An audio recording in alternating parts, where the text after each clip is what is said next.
Hello, mình là Tuzi đây. Thì như mọi lần hôm nay Tuzi nhận được một bưu phẩm từ nước ngoài gửi về và các bạn có muốn biết đó là cái gì hay không? Bây giờ Tuzi cho các bạn xem ha. Rất là bự luôn. Thì bên trong các bạn có đoán được đó là cái gì không? Và không nữa các bạn đợi lâu nữa, Tuzi mở ra luôn. Thì bên trong sẽ là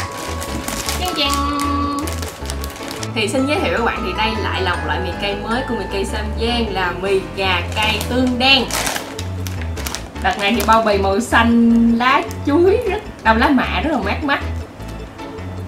Và cái vấn đề tiếp theo Tuzi cũng muốn nói trong cái video này chính là cuối cùng kênh Tuzi cũng đã đạt được 50.000 lượt theo dõi. Thì đây, cảm ơn tất cả các bạn đã ủng hộ và theo dõi kênh Tuzi từ những ngày đầu tiên cũng như là gần đây. Nói chung là ủng hộ Tuzi là Tuzi đều thích hết. Thì Tuzi sẽ làm một cái giveaway, nó nhỏ thì không nhỏ mà nó lớn cũng không lớn đâu các bạn. Nói chung là quyết tâm thôi. Sẽ bao gồm mì cay tương đen các bạn đang thấy trên bàn đây. Thứ hai, mì gà cay Tứ Xuyên, cũng lâu lắm rồi. Và thứ ba là mì cay Cabo màu hường phấn hôm bữa. Cái dự định ban đầu của Tuzi là tính làm giveaway tặng cho 5 bạn. Thì mỗi bạn sẽ là 3 gói mì, tức là từng loại các bạn sẽ có, tức là tổng cộng 3 gói từng loại như vậy. Nhưng mà rất tiếc là cái mì Cabo này tôi chỉ còn 3 gói mà thôi. Thành ra trong 5 bạn á, thì sẽ có 3 bạn được cả 3 loại mì này luôn. Còn 2 bạn thì sẽ không có cái mì Cabo này. Bù lại thì các bạn sẽ có một là 2 mì Cha Trang, 1 mì Mara.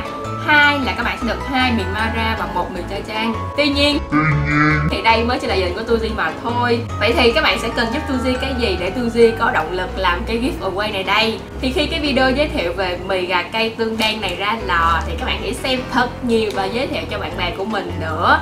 Để đến 23:59 ngày 31 tháng 3, cái video giới thiệu về mì gà cay tương đen này đạt được 100.000 lượt xem thì Tuzi sẽ thực hiện cái giveaway này. 100.000 lượt xem nha các bạn. Thì hy vọng là mỗi bạn sẽ góp sức chút xíu để giúp Tuzi đạt được cái chỉ tiêu này. Thì sau khi mà cái video này đạt được mốc 100.000 lượt xem thì Tuzi sẽ làm cái video giới thiệu chi tiết về gọi là chi tiết về cái cách tham gia giveaway cũng như là kết hợp với video làm Q&A. Thì Tuzi sẽ trả lời tất tần tật những câu hỏi các bạn đã thắc mắc từ trước đến giờ. Thì tất nhiên là Tuzi không nào trả lời hết được rồi, mà tôi sẽ lựa ra những câu hỏi mà có nhiều người hỏi cũng như là thắc mắc nhất. Thì các bạn muốn đặt câu hỏi gì các bạn cứ comment thẳng vào cái video dưới đây nha. Comment dưới đây nè. Và một vấn đề nữa là dạo gần đây có một số bạn nói với Tuzi là thấy kênh Slambox repost video về slam của Tuzi bất hợp pháp. Thì thật ra cái kênh đó cũng là của Tuzi luôn, nhưng mà là làm về slam mà có phụ đề tiếng Anh. Thì cái kênh đó là có một bạn người nước ngoài quản lý giùm Tuzi. Nói chung là cái kênh đó của Tuzi đó nên các bạn đừng lo ha. Và trong dài nãy giờ đủ rồi, bây giờ tôi sẽ quay về việc chính là ăn thử cái mì gà cay tương đen này. Thì Tuzi kỳ vọng là cái mì tương đen này nó sẽ không cay lắm. Thì bây giờ chúng ta hãy bắt tay vào nấu mì gà cay tương đen thôi. Đây là cái bao bì nhìn cận của cái mì này. Con gà nó mặc đồ Hàn Quốc. Thì trên bao bì người ta cũng giới thiệu cái mì là sự kết hợp của sốt gà cay và sốt tương đen. Tôi cũng kỳ vọng nó sẽ ngon. Đây, mặc đồ Hàn Quốc thấy không? Cái căng thì đây là gói mì bên trong.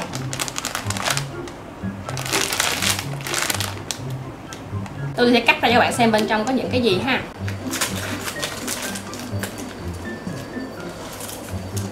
Để coi.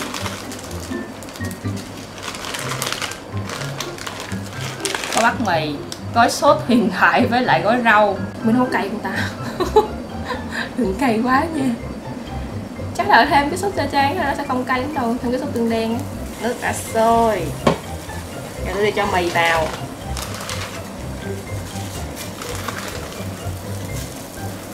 Cho gói rau. Trên hướng dẫn là các bạn sẽ nấu trong vòng 5 phút.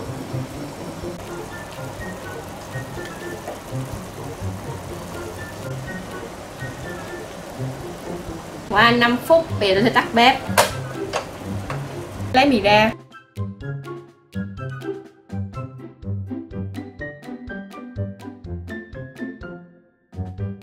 Thì xong cái phần luộc mì, bây giờ tôi sẽ cho cái sốt vào.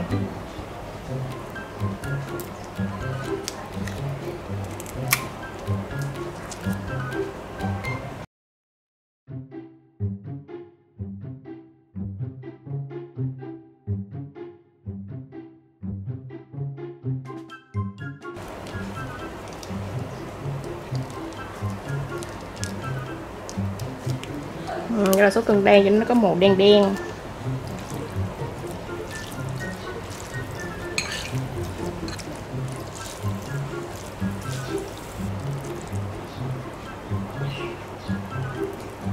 Chúng ta vừa làm xong mì cà cây tương đen.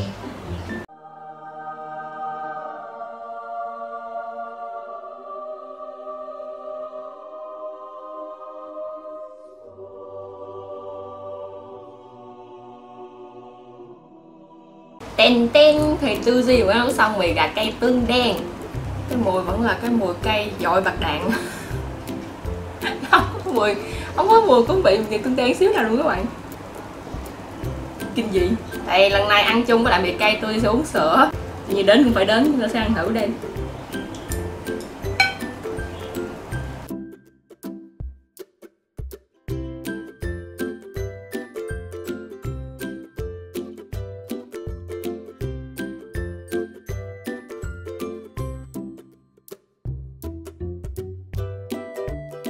Cái mức độ cay nó tựa như mì cabo các bạn.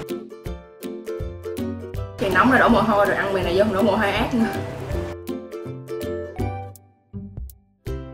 Riêng cái mì cay tương đen này các bạn sẽ ăn thấy có vị cay nhưng mà trong đó kiểu ngọt hậu các bạn. Các bạn sẽ cảm thấy cái vị ngọt hậu. Cay thì vẫn trong lòng miệng thôi nhưng mà ấy là khi mà ăn thì cảm thấy hơi ngọt ngọt làm sao. Khóc rồi.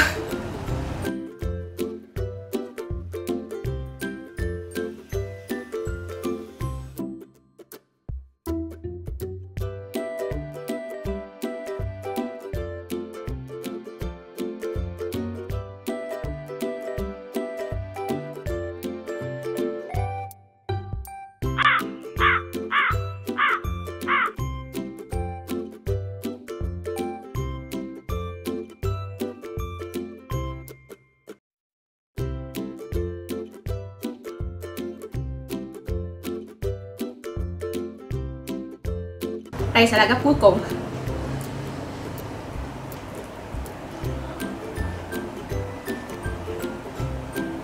Một, hai, ba.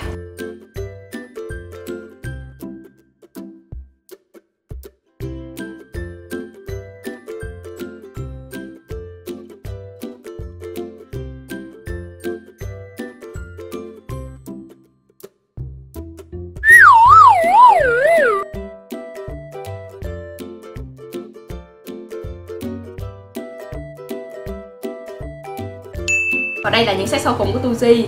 Mì này cay cỡ cay như của mì cây cabo các bạn. Nó sẽ ít cay hơn những loại mì cây thông thường khác nhưng mà ăn vô vẫn thốn luôn các bạn. Nó cũng rất là cay. Lời cuối cùng tôi muốn nói là các bạn đừng quên xem cái video này thật nhiều, đó đạt được 100.000 view trước ngày 31 tháng 3 nha. Thì tất cả những gói mì này sẽ thuộc về các bạn. Và ngoài ra cũng đừng quên comment phía dưới những câu hỏi mà các bạn muốn hỏi Tuzi nhé. Thì hy vọng là các bạn sẽ thích video này. Tạm biệt.